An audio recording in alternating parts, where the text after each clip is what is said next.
जय मसीह सभी को। और आप लोग कैसे हैं? आशा करती हूँ आप लोग स्वस्थ और चंगाई के साथ होंगे। आज हम फिर आए हैं नई दुआ, प्रार्थना और विषय के साथ। जी हाँ भाई बहनों, धन्यवाद करते हैं आप सभी का और स्वागत करते हैं आप सभी का आपके अपने यूट्यूब चैनल होली लाइट 7 पर। तो भाई बहनों, आज हम फिर हाजिर हुए हैं नई दुआ, नई प्रार्थना, नए विषय के साथ, रोज की रोटी, रोज का वचन लेकर। जी हाँ भाई बहनों, ये रोज का वचन हमारी जिंदगी में बड़े बड़े अद्भुत कार्य करता है। पवित्र पाक शास्त्र को, पवित्र पाक बाइबल के वचनों को जब हम अपनी जिंदगी में बोलते हैं, अपनी जिंदगी में अमल करते हैं, हमारी जिंदगी में बड़े और अद्भुत कार्य होते हैं। जब भी हम दुआ में जाएं, प्रार्थना में जाएं, तो प्रभु यीशु मसीह के सामने इन वचनों को अंगीकार करें और इन्हीं वचनों के द्वारा अपने लिए प्रार्थना और दुआ विनती करें। प्रभु यीशु मसीह का कार्य आपके जीवन में होगा। तो जी हाँ भाई बहनों, आइए देखते हैं आज का शक्तिशाली वचन। हम परमेश्वर की हिदायत जानेंगे कि प्रभु हमें क्या सिखाते हैं ये झगड़ा और क्लेश के बारे में। ये लड़ाई झगड़ा क्लेश क्या है, आज इसी बारे में हम जानेंगे कि परमेश्वर का वचन हमें क्या हिदायत देता है और इस पर हमने कैसे विजय प्राप्त करनी है। तो जी हाँ भाई बहनों, आज हम जानेंगे कि लड़ाई झगड़ा कलेश हमारे जीवन में क्यों होता है, हम इससे कैसे छुटकारा पा सकते हैं। ये सारी बातें आज हम पाक पवित्र बाइबल में जानेंगे और परमेश्वर का वचन को क्लेम करेंगे कि ताकि हमारे जीवन से ये लड़ाई झगड़ा कलेश हमेशा के लिए खत्म हो जाए। तो जी हाँ भाई बहनों, हम बढ़ते हैं उस पाक पवित्र वचन की तरफ। हम देखेंगे नीति वचन 18 का 13 में परमेश्वर का वचन कहता है, जो बिना बात सुने उत्तर देता है वह मूर्ख ठहरता और उसका अनादर होता है। आमीन। जी हाँ भाई बहनों, जो लड़ाई झगड़ा क्लेश होने का जो मेन कारण है, जो असल कारण है, वो यही है जैसा वचन में बताया गया है। जो बिना बात समझे अपनी तरफ से उत्तर देने लगता है, जवाब देने लगता है, अपनी तरफदारी करने लगता है। इसीलिए भाई बहनों, वचन हमें सिखाता है, यहाँ पे हिदायत है हमारे लिए कि जब भी आप इस तरह के न्याय में पड़े, जब भी आप इस तरह की परिस्थितियों में पड़े, तो आपने क्या करना है? आपने तुरंत जवाब नहीं देना है, पहले आपने उस परिस्थिति को समझना है। जैसे कि मूढ़ मनुष्य होता है, जो निर्बुद्धि होता है, वो क्या करेगा? जैसे ही उन परिस्थितियों में आएगा, वो सबसे पहले उत्तर देगा, वो सबसे पहले जवाब देने की कोशिश करेगा, सबसे पहले झगड़ा करने की कोशिश करेगा। वो झगड़ा इसलिए करेगा ताकि वो अपनी फेवर सबके सामने रख सके, ये दिखा सके कि मैं ही सबसे बुद्धिमान हूं, मैं ही चतुर हूं और मैं ही काबिल हूं। मगर भाई बहनों, दुनिया बेवकूफ नहीं है, आपके इर्द गिर्द खड़े हुए लोग बेवकूफ नहीं है, और यही परिचय देता है कि आप मूर्ख हैं।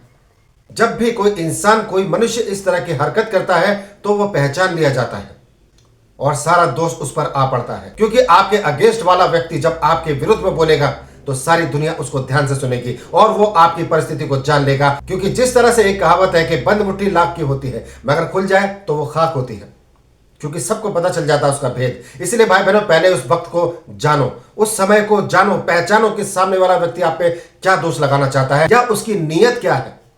उसके बाद आपको पवित्र आत्मा आपकी मदद करता है, आपको ज्ञान देता है, आपको बोलने की सलाहियत देता है, और जब आप बोलते हैं सारी दुनिया देखती है, सामने वाला व्यक्ति लज्जित होता है।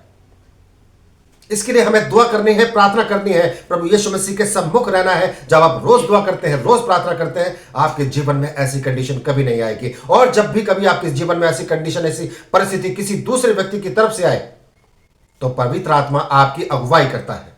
आप ऐसी परिस्थिति में इस तरह से पेश आते हैं कि दुनिया आपको फेवर करती है और सामने वाला व्यक्ति लज्जित होता है और बाद में वही व्यक्ति आपका मान सम्मान करता है।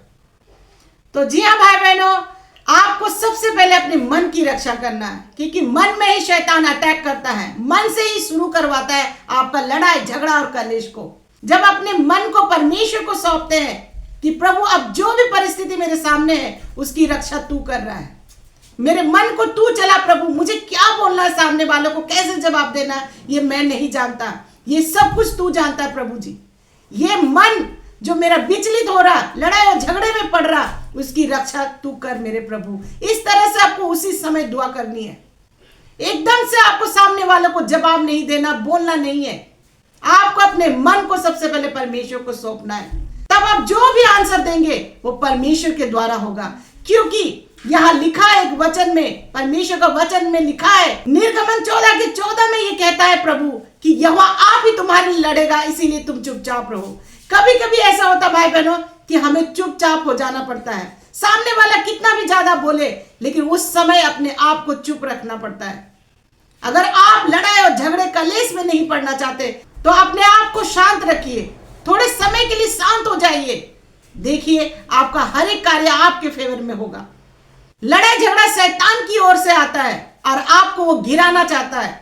इसीलिए इस लड़ाई झगड़ा से बचने के लिए सबसे पहले अपने मन को स्थिर कीजिए, और ये मन स्थिर तब होगा जब आप दुआ और प्रार्थना में बने रहेंगे, क्योंकि जीवन का मूल स्रोत मन ही है। जो मन है हमारे हर एक कार्य की एक चाबी है। जब हम मन को इधर से उधर करते हैं तो हमारा जीवन वैसे ही चलता है। इसीलिए जब भी आप लड़ाई झगड़ा में पड़ते हैं तो परमेश्वर यीशु मसीह को पुकारे, और यही बोलना है आपको दुआ में, प्रार्थना में, कि प्रभु इस समय जो कलेश झगड़े और लड़ाई हो रहे उससे तू मेरी रक्षा कर, मेरे मन की रक्षा कर, ताकि मैं इस शैतानी युक्तियों से लड़ सकूं और विजय प्राप्त कर सकूं। जी हाँ भाई बहनों, मैं आपको बताना चाहता हूं एक और बात। जब भी आपके मन में कोई भी बात हो, कोई भी दुविधा हो, कोई झगड़े के वक्त कोई ऐसी बात जो आपके मन में चल रही है, तो आपको क्या करना है? आपको दुआ करनी है, प्रार्थना करनी है। आपको उन सारी बातों को परमेश्वर के हाथों में सौंप देना है। परमेश्वर के वचन से, परमेश्वर की आत्मा से अपने आप को फिल्टर कीजिए, फिल्टर कीजिए अपने आप को, साफ कीजिए अपने आप को प्रभु के वचन में आने के साथ। जब आप परमेश्वर के वचन में आते हैं, जब आप दुआ प्रार्थना इबादत में जाते हैं, तो परमेश्वर आपकी अगुवाई करता है, और जो पवित्र आत्मा हमें दिया गया है सहायक, वो आपको लेकर चलता है। आपके मन में जो भी दुविधा चल रही है उस सब का सॉल्यूशन सिर्फ और सिर्फ प्रभु यीशु मसीह है। इसीलिए भाई बहनों, आपको कभी जल्दबाजी नहीं करनी है। कभी लड़ाई झगड़ा अगर हो भी रहा है, ऐसी परिस्थिति है, तो आपको पहल नहीं करनी है, आपको शांत रहना है। जब आपको बोलना होगा तो पवित्र आत्मा आपको अपने आप सिखाएगा कि आपको क्या बोलना है। और जब आप शांत रहते हैं तो अपनी आंखों से अंजाम देखते हैं, और वो अंजाम आपकी फेवर में होता है, और जो आपके अगेंस्ट होता है वो गिराया जाता है। इस तरह से अमल कीजिए इस वचन को, और इस तरह से चलिए, आपकी जिंदगी में खुदावंद यीशु मसीह का बड़ा अद्भुत कार्य होगा। परिस्थितियां आपके फेवर में होंगी। तो भाई बहनों, धन्यवाद करते हैं आपने यहां तक हमें सुना। इस विषय को, इस सब्जेक्ट को अपने सगे संबंधियों तक, रिश्तेदारों तक और जान पहचान के लोगों तक जरूर शेयर कीजिए, ताकि परमेश्वर का शक्तिशाली पाक वचन हर एक घरों में गूंजे एक बहुत बड़ी आशीष के रूप में। तो भाई बहनों, धन्यवाद करते हैं। आज के विषय में बस इतना ही। कल फिर हाजिर होंगे नई दुआ, नई प्रार्थना, नए विषय के साथ। तब तक के लिए आप सभी भाई बहनों को हमारा जय मसीह।